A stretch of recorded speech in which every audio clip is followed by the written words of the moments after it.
Olá a todos os amigos do canal, é bom poder estar aqui convosco. Tal como vos prometi, hoje iria-vos falar sobre revelações, sonhos, mensagens recebidas e tenho como título desta meditação Mensagens do Céu. Lembro-me de há uns tempos atrás uma colega minha ter-me dito que uma irmã da sua igreja lhe tinha dito que tinha tido um sonho e que Deus lhe tinha revelado algo para ela transmitir à igreja. Essa minha colega perguntou, mas que mensagem é essa? E aquela irmã disse que Deus lhe tinha dito que o Espírito Santo não era a terceira pessoa da Trindade e por isso a igreja corria um risco muito grande se continuasse a crer nessa doutrina. Ora, mensagens como estas nós podemos ver e ouvir muitas vezes. E quando nos deparamos com este tipo de revelações, o que dizer? Como encará-las? São verdadeiras? São falsas? Será que elas são mesmo da parte de Deus ou não? Então temos que saber como reagir e o que fazer nestas circunstâncias. Em Portugal, nós temos este fenómeno que, de certa forma, transformou uma vilazinha que existia no nosso país num grande centro de peregrinações. É chamado o Milagre de Fátima, onde a Virgem Maria apareceu a 3 crianças. Ora, este acontecimento deu-se em Portugal, mas tem-se dado ao redor de todo o mundo, onde pessoas, elas ouvem e veem mensagens da parte da Virgem Maria. Sabemos que na revista americana de 1997, a revista Newsweek, na capa vinha com uma imagem da Virgem Maria e num artigo no interior dizia o seguinte: de muitas maneiras, o século XX pertenceu a Maria. De quase todos os continentes, videntes informaram mais de 400 aparições da Virgem. Mais de 3 séculos juntos e somadas, estas aparições apontam para que o movimento mariano acredite ser a era milenar de Maria. Como eu vos disse há pouco, as aparições de Maria acontecem um pouco por todo o mundo. Quando uma aparição se dá, acontecem ali fenómenos sobrenaturais associados. Por exemplo, curas, ou sinais, ou milagres. E não há dúvida que aquilo que está a acontecer, ou que aconteceu, é na realidade credível. Aconteceu realmente lá qualquer coisa. Nestas aparições, a Virgem Maria frequentemente apela à oração para o ser humano se voltar para Deus e também que ele trabalhe pela paz. Algumas testemunhas destas visões alegam, depois do encontro com Maria, eles próprios aproximaram-se de Deus. E outros literalmente diz que foram curados pela Virgem. Talvez seja importante analisar estes fenómenos à luz das Escrituras e perceber o que a Bíblia também nos adverte, que nem todas as aparições vêm de Deus. A Bíblia dá-nos essas indicações, que nem todas as aparições que os seres humanos vivem vêm realmente da parte de Deus. Normalmente, com as aparições, Maria vem sempre associando mensagens de teor bíblico. Então, quando ela fala, existe sempre alguma coisa que esteja relacionada com a Bíblia. Vejamos, por exemplo, o exemplo da aparição que a Virgem Maria teve na Bósnia, em Medjugorje. Diz assim: meus filhos, hoje estou convocando para que orem com coração através deste tempo de graça, quer que cada um de vocês se una a Jesus. Porém, sem uma oração incessante, não poderão sentir a beleza e a grandiosidade da graça que Deus lhe está oferecendo. Então, na realidade, muitas mensagens de Maria estão ligadas a verdades bíblicas, como orar, ler a Bíblia, confiar em Jesus.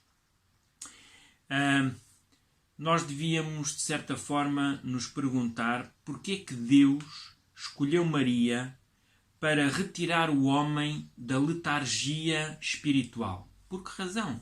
Por que razão estas aparições e por que razão Deus escolheu logo Maria para fazer este trabalho, tirar o homem da sua letargia, do seu pecado e trazê-lo realmente para uma vida espiritual completa, não é?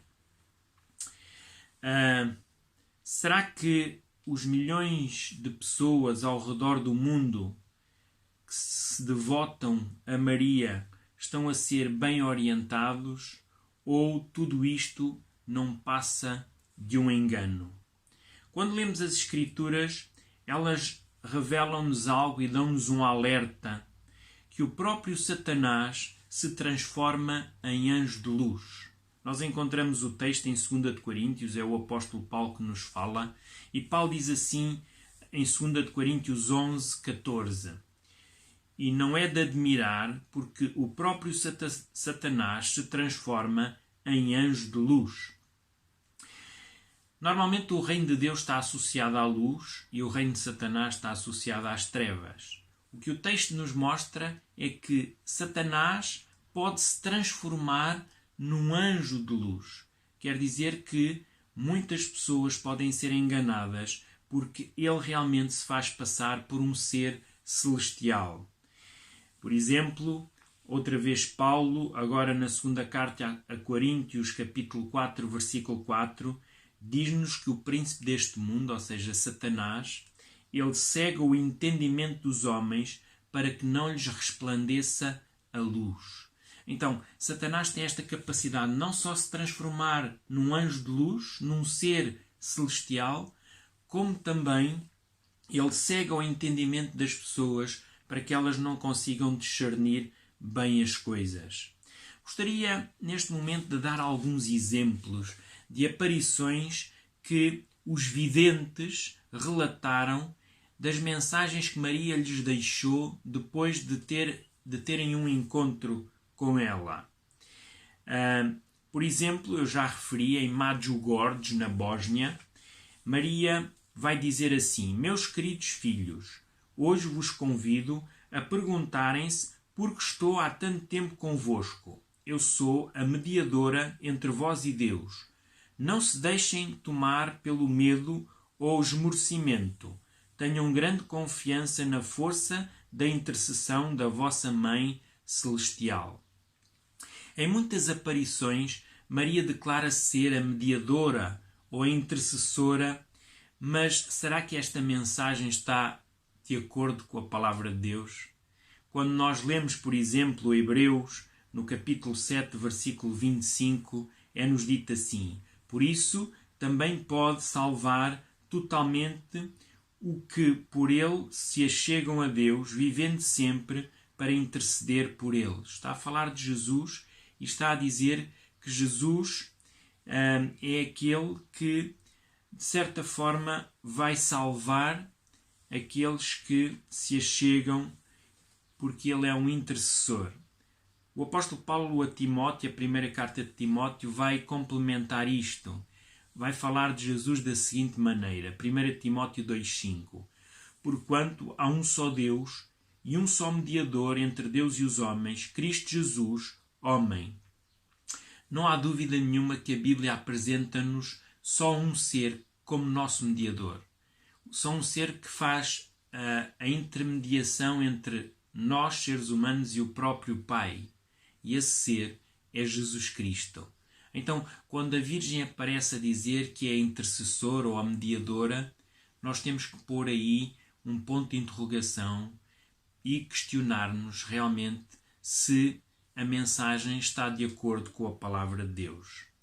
Numa outra aparição da Nossa Senhora, em Trefontaine. Isto é um lugar em Itália onde se diz que Paulo foi ali que perdeu a sua cabeça quando foi morto, e que a cabeça, ao cair no chão, nos 3 sítios onde bateu, criou 3 fontes. Por isso chama-se Trefontaine, as 3 fontes, em Itália.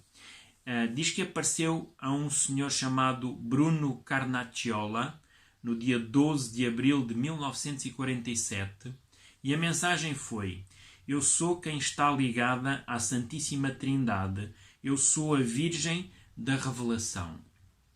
Então, Maria aqui apresenta-se como estando unida à Santíssima Trindade. Reparem o que diz Isaías 44, versículo 6. Assim diz o Senhor, Rei de Israel: sou Redentor, o Senhor dos Exércitos. Eu sou o primeiro e eu sou o último. Além de mim, não há Deus.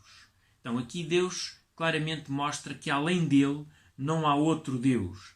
É difícil aceitar que um outro ser, neste caso a Virgem Maria, componha um quarto elemento naquilo que nós consideramos a divindade.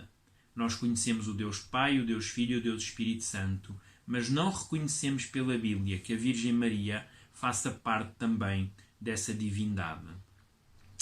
Também há uma outra aparição da Virgem Maria em San Nicolás, na Argentina. É lá que existe também um santuário dedicado à Virgem, neste caso à Nossa Senhora do Rosário. Ela diz ali o seguinte: meus filhos, eu sou a porta para o paraíso e o auxílio na terra. Ora, quando nós vamos a João capítulo 10, versículo 9, é-nos dito, é Jesus que fala, ele diz: eu sou a porta, se alguém entrar por mim será salvo, entrará e sairá e achará pastagem. Jesus identifica-se como sendo ele a porta que leva à vida, não é? Caso houvesse mais alguém que fosse a porta, com certeza as Escrituras nos dariam essa informação. Numa outra mensagem, numa outra visão, ao Padre Gobi, é muito interessante porque este Padre Gobi, em 1974, penso eu, ele veio a Portugal, ao Santuário de Fátima, e ali ele tem também uma convicção muito forte relativamente a idolatrar, ou pelo menos a venerar Maria. E então ele, em Itália, inicia um movimento mariano. Okay?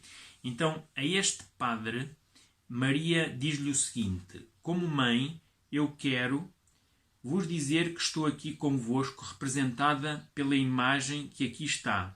Cada uma das minhas imagens é sinal da minha presença e vos lembrará da vossa Mãe Celestial. Portanto, devem ser honradas e colocadas em locais de grande veneração. Devem olhar com amor para cada imagem da vossa Mãe Celestial. Ora, quando nós vamos às Sagradas Escrituras, no livro de Deuteronômio, capítulo 4, 15 e 16, é-nos dito assim: guardai, pois, cuidadosamente a vossa alma, pois aparência nenhuma viste no dia em que o Senhor vosso Deus vos falou em Horebe, no meio do fogo, para que não vos corrompais e vos façais alguma imagem esculpida de forma de ídolo, semelhança de homem ou de mulher. E em Isaías 42:8 diz assim: eu sou o Senhor, este é o meu nome. A minha glória, pois, não a darei a outrem, nem a minha honra às imagens de escultura. Aqui nós vemos um Deus que realmente se mostra ciumento, no bom sentido, no sentido em que ele não divide a sua glória com ninguém, nem com uma imagem de escultura. Deus deu-nos indicações mais do que precisas, que nós não devíamos fazer imagens nem as cultuarmos, seja por veneração, seja por adoração. Não há permissão da parte de Deus. Basta nós lermos os 3 primeiros mandamentos da lei de Deus, que nos mostram realmente que Deus, ele quer ser adorado unicamente. Ele não divide a sua adoração com mais ninguém. E porquê? Porque Deus sabe que não há outro que possa dar salvação senão Ele. Então, quando o homem ergue um ídolo, se inclina perante uma estátua, uma imagem, ele está a venerar outro alguém que não Deus, não é? Então, muito interessante.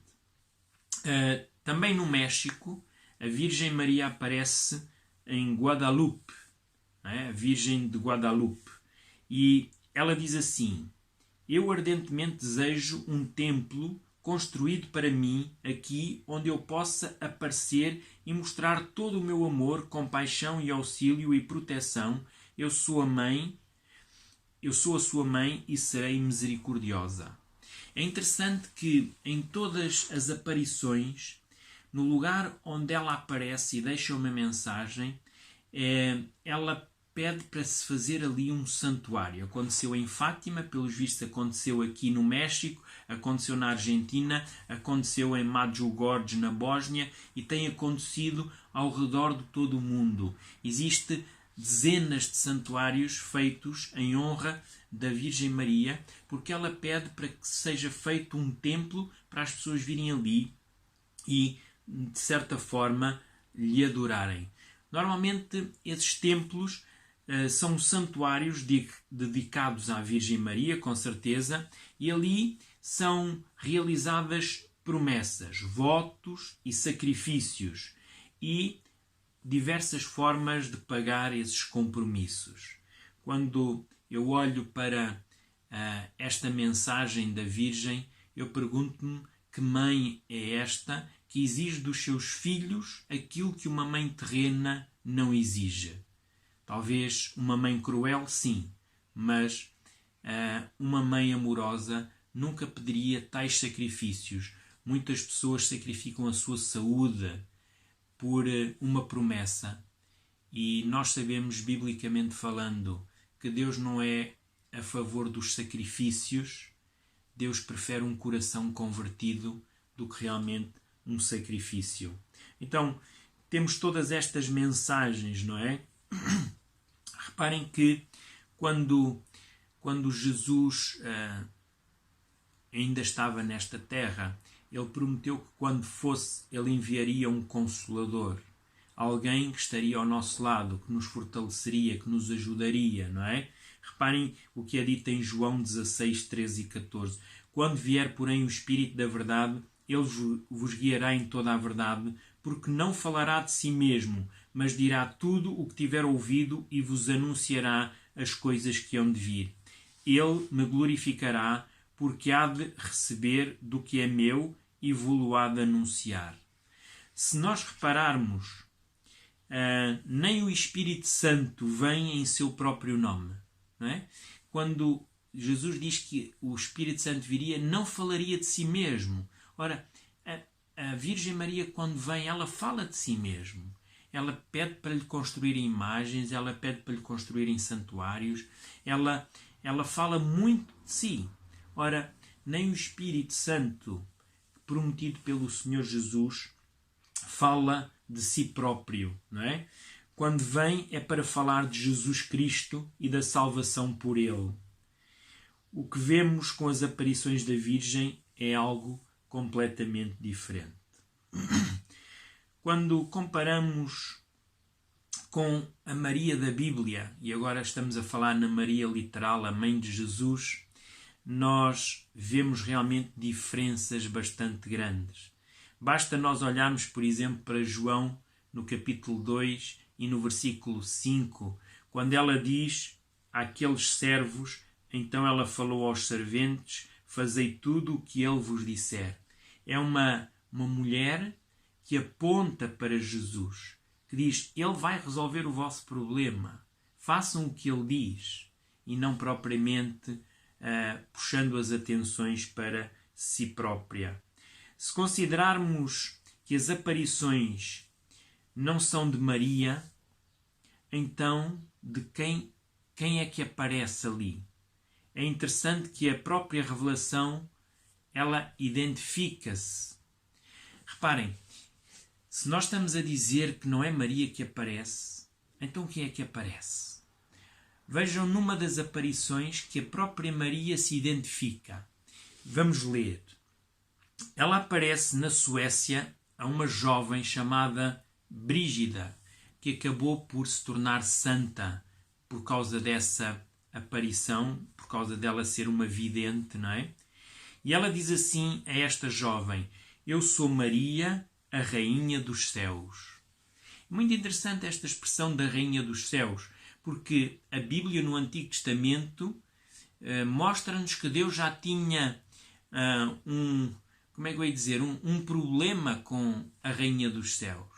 E vejam o que é que estava a acontecer. É Jeremias que nos fala. Jeremias 7, 16 a 18 diz-nos assim: tu, pois, não intercedas por este povo, nem levantes por ele clamor ou oração, nem me importunes, porque eu não o ouvirei. Acaso não vês tu o que andam fazendo nas cidades de Judá e nas ruas de Jerusalém? Os filhos apanham a lenha e os pais acendem o fogo e as mulheres amassam a farinha para fazerem bolos à Rainha dos Céus e oferecem libações a outros deuses para me provocarem a ira. Então, neste texto, claramente Deus tem aqui uma luta contra esta Rainha dos Céus. Porquê? Porque o seu próprio povo dedicava-lhe tempo, dedicava-lhe tudo a essa Rainha dos Céus. Fazia bolos, não é? Oferecia esses bolos e diz que o povo andava diante de outros deuses. Queridos amigos, quem será esta Rainha dos Céus? Quem é esta que, no tempo de Jeremias, já afastava o povo do Deus verdadeiro? Quando nós estudamos as Escrituras, nós temos algumas indicações. O apóstolo Paulo, ele vai nos mostrar, por exemplo, na primeira carta aos Coríntios, no capítulo 10, 19 e 20, ele diz assim: que digo, pois, que o sacrificado aos ídolos é alguma coisa, ou que o próprio ídolo tem algum valor? Antes digo, e agora vejam, que as coisas que eles sacrificam é aos demónios que as sacrificam e não a Deus. E eu não quero que vos torneis associados dos demónios. Claramente Paulo diz que muitas vezes, eu não digo muitas, eu digo todas, é melhor dizer todas. Todas as vezes que o ser humano oferece alguma coisa a uma imagem, a um ídolo, está a oferecê-lo a demónios. Eu não tenho dúvida que as aparições que têm acontecido um pouco por todo o mundo não é mensagens de Deus, porque elas são contrárias à palavra inspirada. Elas vêm realmente do inimigo de Deus, que quer realmente tirar as pessoas da verdadeira adoração. Jesus advertiu em Mateus 24, 4 e 5, diz assim: vede que ninguém vos engane, porque virão muitos em meu nome, dizendo eu sou o Cristo, e enganarão a muitos. E depois no versículo 24 Jesus continua: porque surgirão falsos cristos e falsos profetas, operando grandes sinais e prodígios para enganar, se possível, os próprios eleitos. Então, haveria fenómenos, milagres, haveria profetas, falsos profetas, que enganariam, se possível, os escolhidos. Só não enganarão os escolhidos, eu já disse isto da última vez, porque os escolhidos estão firmados na palavra do Senhor. Ellen White, no século XIX, ela vai dizer assim, no livro Mensagens Escolhidas, volume 2, página 49: encontraremos falsas pretensões, erguer-se-ão falsos profetas, haverá falsos sonhos e visões falsas. Pregai, porém, a palavra, não vos desvieis da voz de Deus. Então, ela aqui incita-nos a não desviarmos da voz de Deus, para nós estarmos firmados na palavra de Deus, e não naquilo que os nossos olhos e muitas vezes os nossos ouvidos veem e ouvem, não é? Gostaria de terminar esta reflexão com uma parte mais espiritual, mais bíblica, para nós entendermos melhor o quão importante é nós estarmos firmados na palavra de Deus. Se vocês repararem, há um episódio muito interessante que se passa depois da ressurreição de Jesus. Diz que 2 discípulos vão para Emaús e Jesus aparece por trás e estabelece-se ali um diálogo. E aqueles homens estavam tristes, e Jesus pergunta porque é que eles estão tristes, e depois estes homens, então, mas tu não conheces o que se passou, não é? És o único que não conheces. Então, Jesus vai chamá-los de nécios, ou tolos, não é? E depois o texto diz assim, em Lucas 24, 27, e começando por Moisés, discorrendo por todos os profetas, expunha-lhes a que a seu respeito constava em todas as Escrituras. Então, Jesus, ele não chega ali e não diz assim, olha, sou eu, creiam em mim, vejam, eu estou aqui convosco, vejam as minhas mãos, ou o meu lado, ou os meus pés. Não. O que é que Jesus fez? Diz que Jesus discorreu as Escrituras desde Moisés, ou seja, desde os livros de Moisés, passando pelos profetas. De certa forma, Jesus foi expor as Escrituras, tudo aquilo que dizia respeito à sua vida e à sua morte também. E ressurreição, com certeza. Então, quando os discípulos mais tarde se aperceberam que aquele que ali tinha-lhes explicado as Escrituras era Jesus, eles têm esta expressão no versículo 32. E disseram um ao outro, porventura não nos ardia o coração quando ele pelo caminho nos falava, quando nos expunha as Escrituras? Então, este episódio ajuda-nos a perceber que era mais fácil para Jesus ter dito, eu estou aqui, sou eu, creiam em mim. Mas o que Jesus quis ensinar aos discípulos era que nós não devemos acreditar só naquilo que os nossos olhos veem, nem acreditar naquilo que os nossos ouvidos ouvem. Os nossos sentidos podem nos enganar.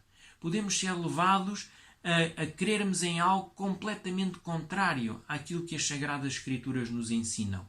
Então Jesus apontou os olhos dos discípulos para onde? Para a Bíblia, para as Sagradas Escrituras. E é para lá que os nossos olhos também devem estar virados.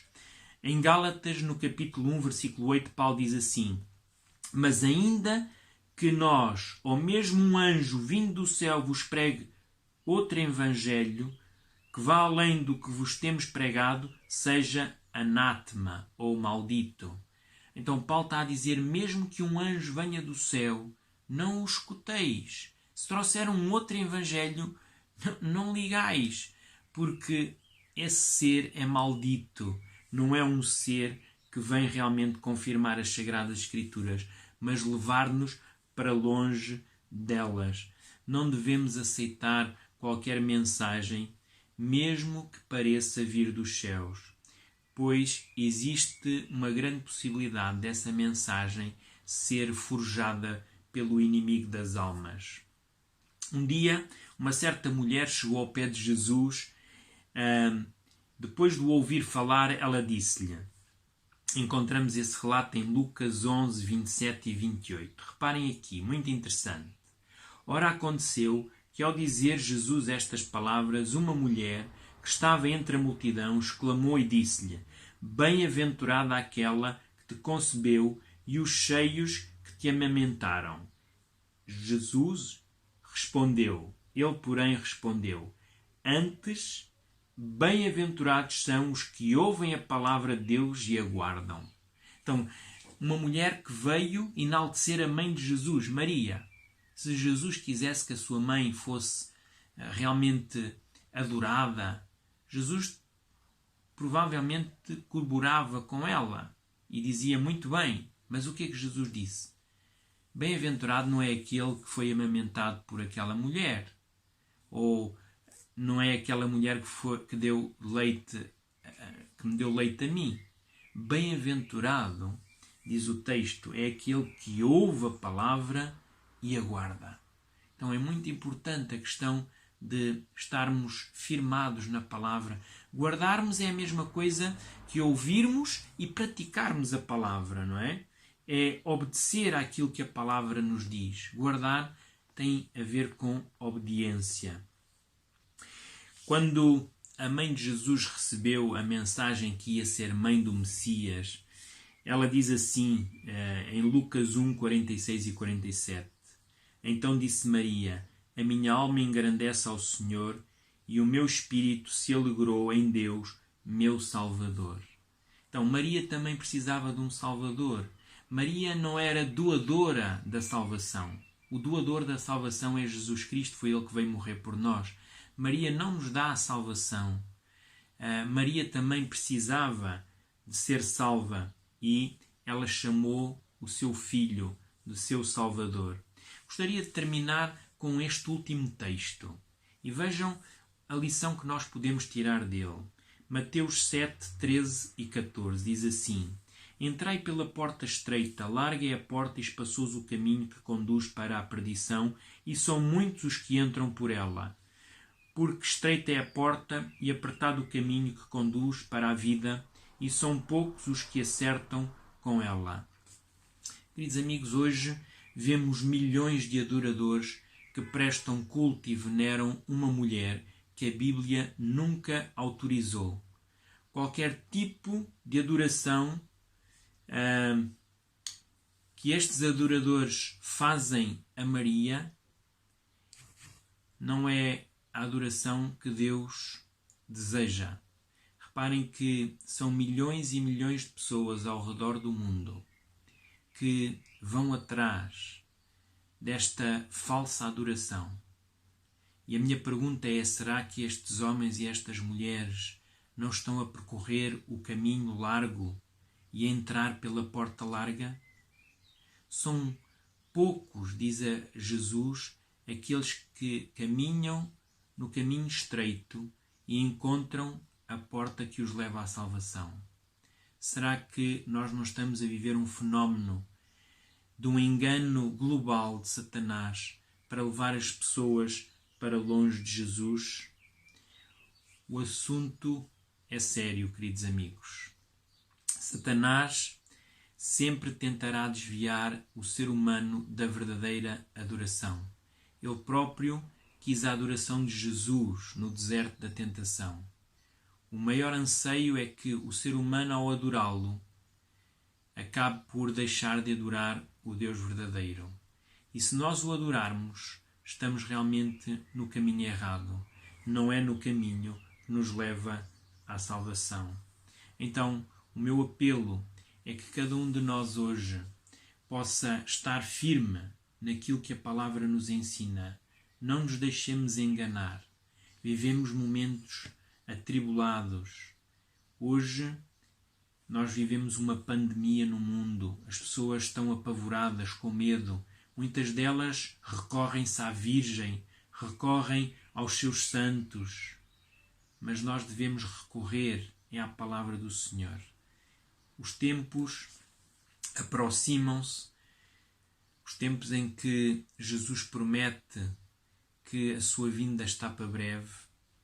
E o meu desejo é que cada um de nós procure nas Sagradas Escrituras a mensagem que Deus tem para cada um de vós. Uma mensagem de consagração, uma mensagem de retirar da nossa vista, dos nossos ouvidos, do nosso paladar, coisas que são contrárias aos princípios do céu. Deus deseja revelar-se aos seus filhos, àqueles que não vão ser enganados. Deus deseja mostrar que os tempos poderão ser difíceis, mas que o Senhor nos acompanhará a cada instante. Não vamos cair, nem vamos desanimar, porque sabemos em quem temos crido. Prezados amigos, espero que esta mensagem vos tenha ajudado a compreender os enganos de Satanás e como nós podemos continuar a estar firmes em Deus, ouvindo e guardando, ou seja, obedecendo à sua palavra. Até uma próxima.